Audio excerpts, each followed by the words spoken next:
Here's a question. How do we know if a species is endangered? Give you an example. Last year, there were tons of foxes in my neighborhood. Like, for whatever reason, foxes were doing really, really well that year.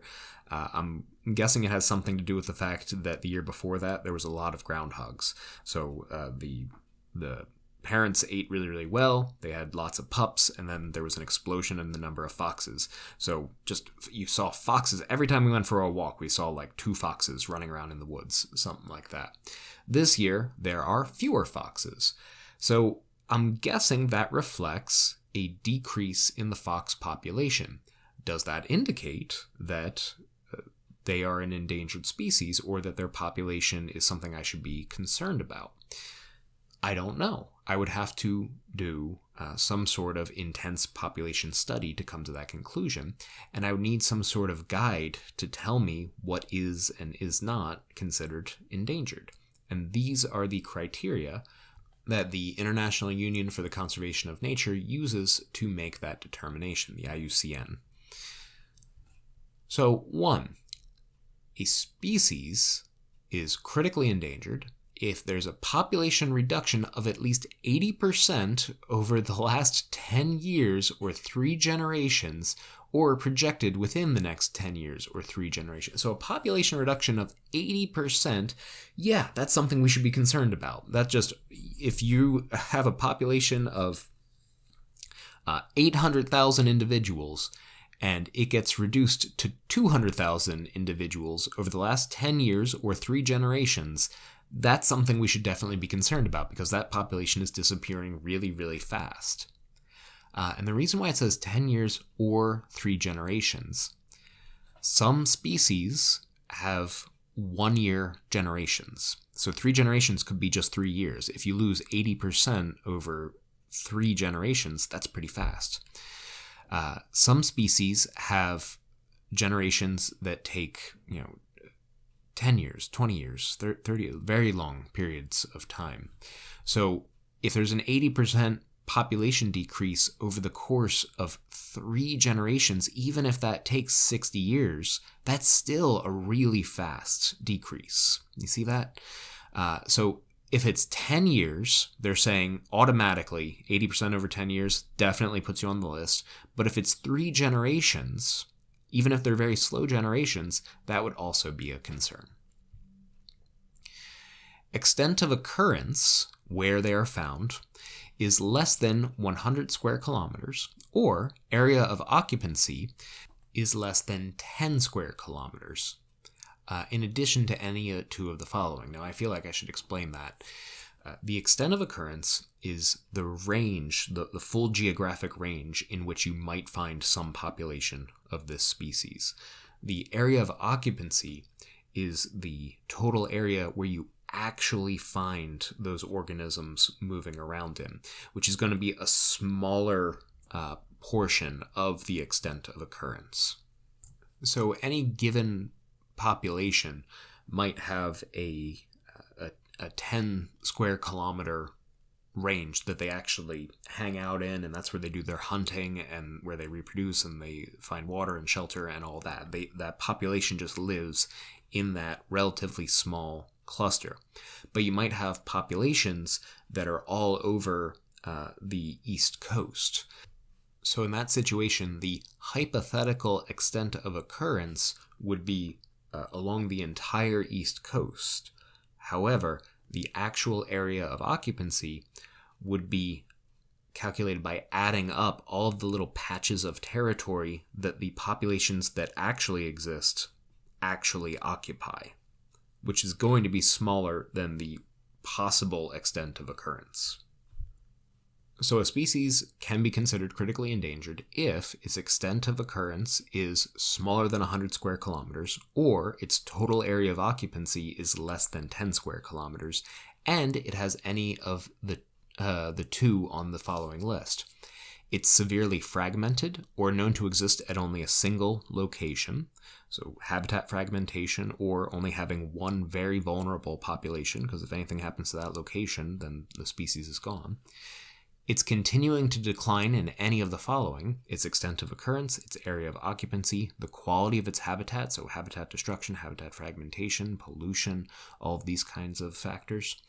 The number of subpopulations, so how many different locations you can find these organisms at, the number of little clusters that you can find them in, the number of mature individuals. Extreme fluctuations in any of the following will also get you a point towards being critically endangered: the extent of occurrence, the area of occupancy, the number of subpopulations, and the number of mature individuals. So what it's saying is, the number 2 says decline in any of these, continuous decline in any of these. But number 3 clarifies that even if it's declining and then it shoots right up, and then it declines and then it shoots back up, and then it declines and shoots back up, that's still worrying. That's still, that fluctuation indicates that there's an element of chaos, which indicates that this species is in fact in danger, because it could shoot way further down the next time it's on a down shoot. So that will also get you a point towards being critically endangered. There's more ways you can be considered critically endangered. So we have 2 different types of criteria. 1, if your population has less than 250 mature individuals and is either continuing to decline at least 25% within 3 years or 1 generation, or continuing to decline in population structure in the form of either no subpopulation containing more than 50 or more individuals, or all individuals are in a single subpopulation. So again, if all individuals are in a single subpopulation, this leaves them very, very vulnerable. Think about the Sumatran rhino I was talking about, where there are less than 80 individuals total, and all of them are on this one island. They're on Sumatra, so they would be on this list. D, another possibility, if the population is estimated to number less than 50 mature individuals. The Javan rhino would actually probably meet this criteria. Its total population is somewhere around 50 to 60 right now, so it might actually make this criteria.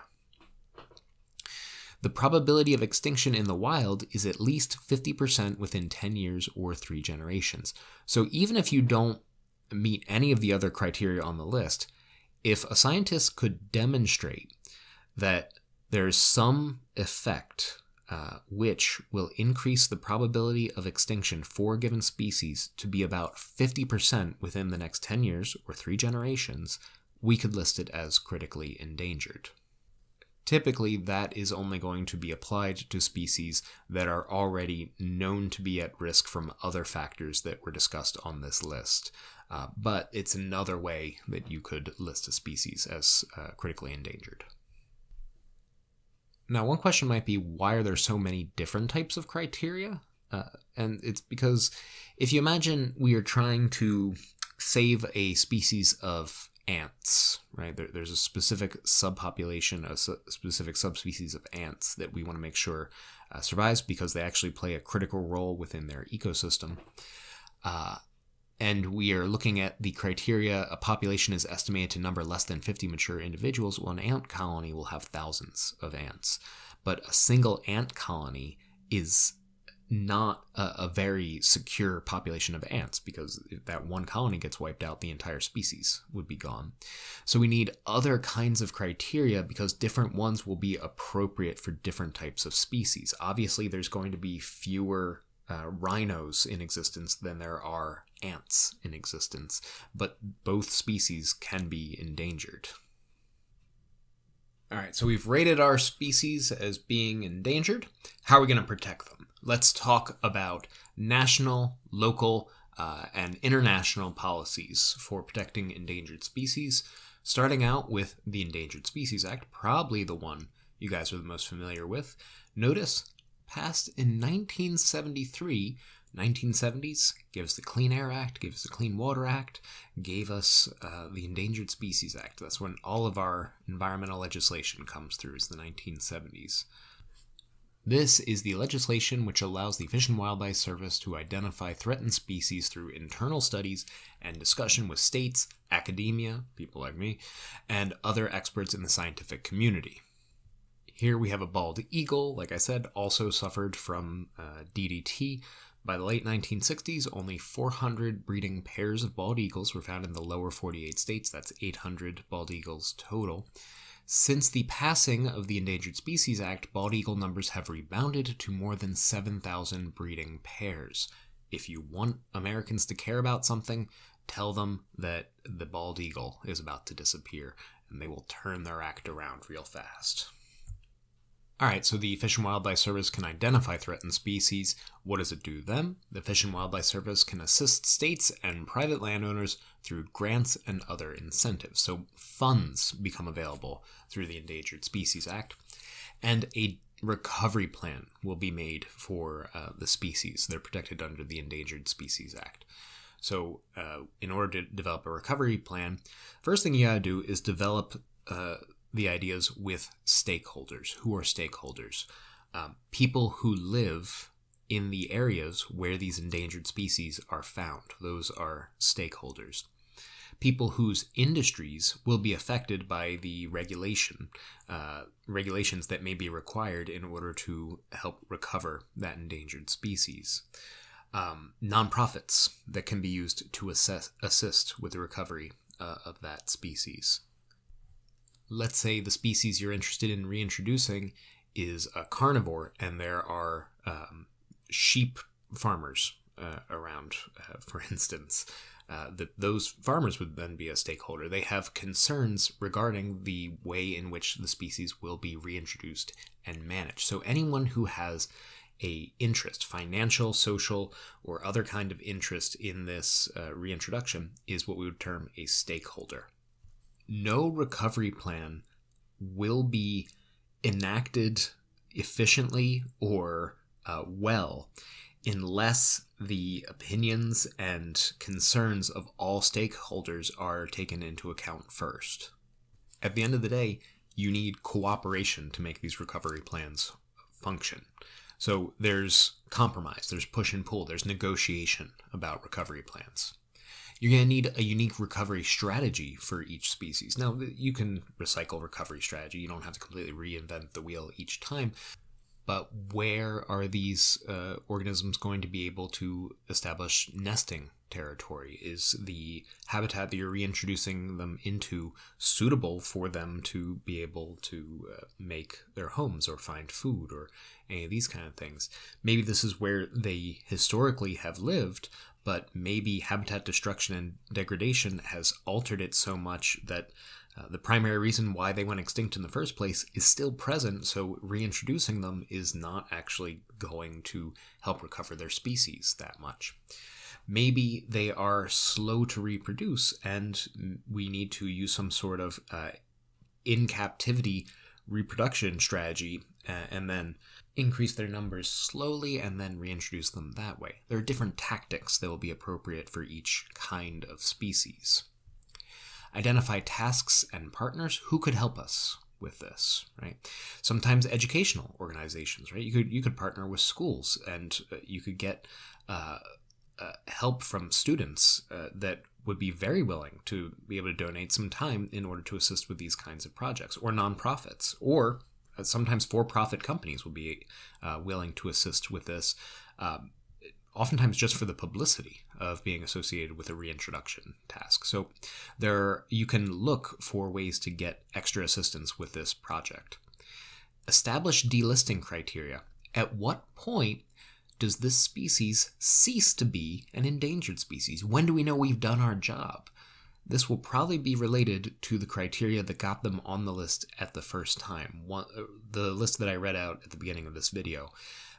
Once those criteria cease to be a concern, and it doesn't look like their population is going to trend back to that state, then we may be able to take them off the endangered species list.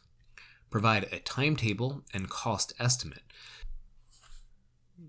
Gosh darn it, Professor Klein's talking about economics again. We got a good clip. We were talking about ecology and environmentalism, and here comes money. Well, we only have limited funds and time to be able to try to save as many species as possible, and those in the most critically endangered habitats and those with the largest impact on their overall environment. In order to decide where we are going to apply that money and that effort to save, we need to know what the overall cost of saving a species is going to be, how much money it's going to take to implement the recovery plan, and how long it would take before we would expect to see their numbers begin to rebound.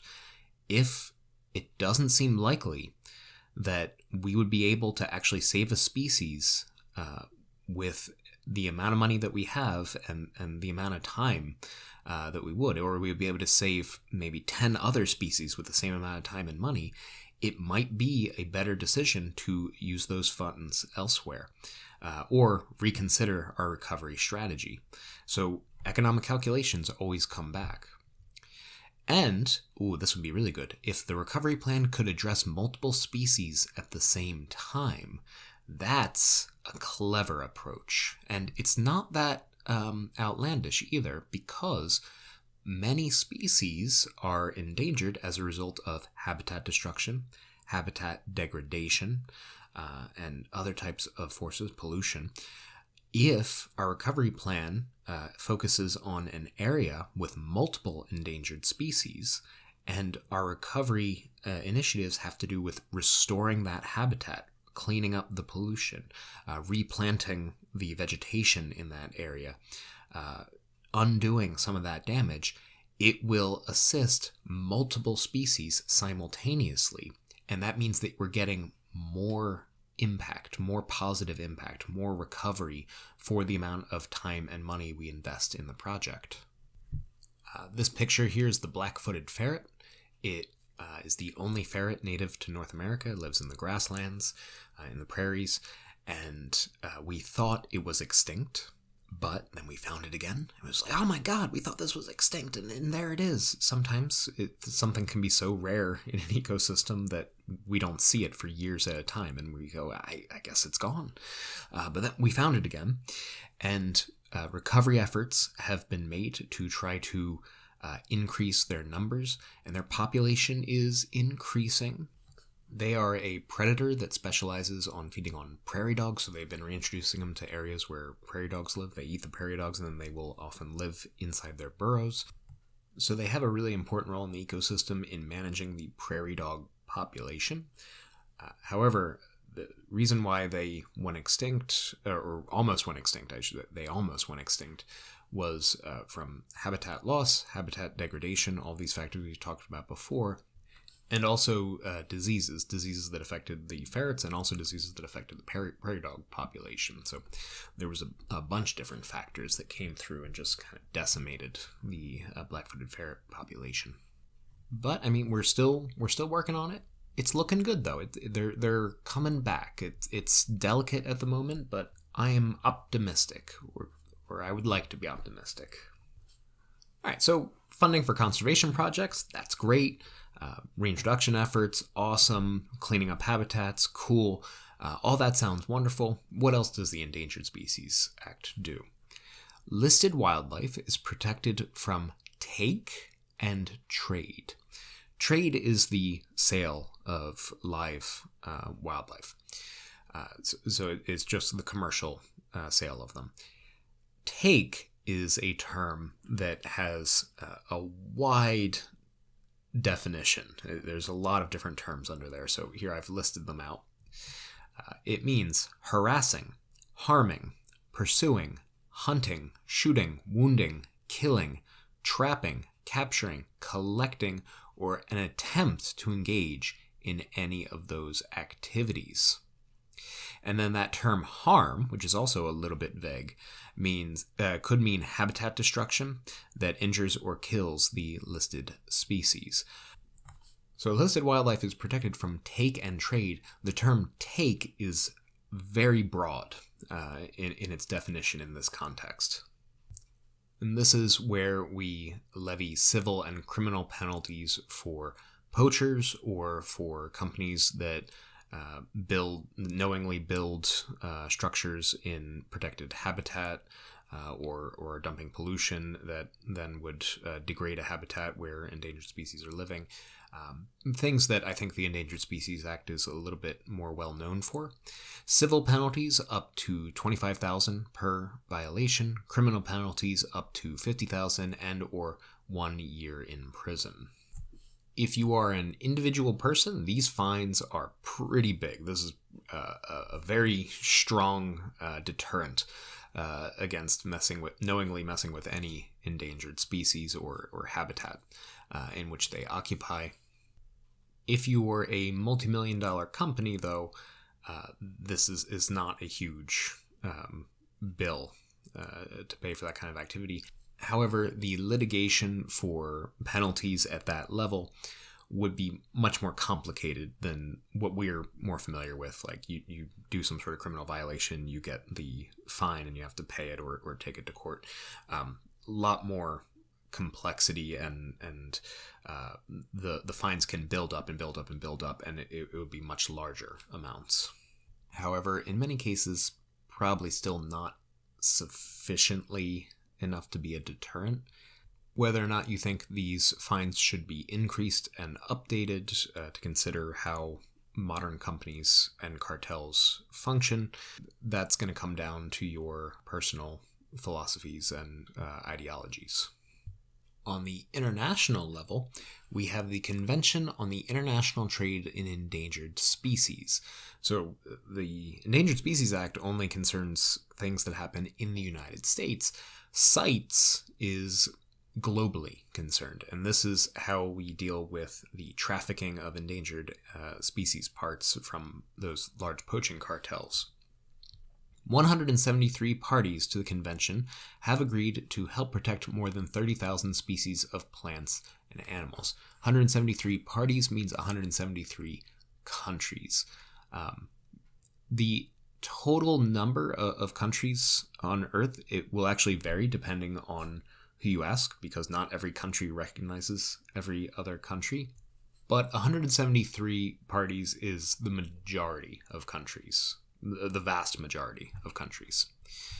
Parties fulfill their obligations by passing national legislation, like the Endangered Species Act, that provide legal frameworks and funding for these kinds of activities, and ensuring the appropriate agencies are involved with data collection and law enforcement. So by coordinating different types of agencies, law enforcement agencies and conservation agencies, and making sure that the information is traded between these organizations, because, like I said, some of these cartels are international organizations. You need organization internationally in order to combat them in many cases. The power of CITES rests in its ability to impose sanctions on the trade of protected species. Essentially, these sanctions can hurt the ability of non-compliant countries to profit from the regulated wildlife market. So, if a country is found to be breaking some of the agreements within the CITES Treaty, the Convention on the International Trade of Endangered Species, then the other countries can impose sanctions, trade sanctions, increase the price of doing business with the rest of the international community, which will make it more expensive to break the rules in the treaty than it is to abide by the rules in the treaty. So that is the way that CITES is meant to work. Here we have a picture of CITES Secretary General John E. Scanlon at the destruction of confiscated ivory in Sri Lanka in 2016. So much like the picture of ivory that I showed you quite a few videos back now, this is another ivory bust where these are elephant tusks that they're going to destroy rather than allow anyone to profit from them. So the two main pieces of legislation that I'll ask questions about related to endangered species is CITES, the Convention on the International Trade of Endangered Species, and the Endangered Species Act. CITES is an international treaty. The Endangered Species Act is a national legislation. It's at the federal level.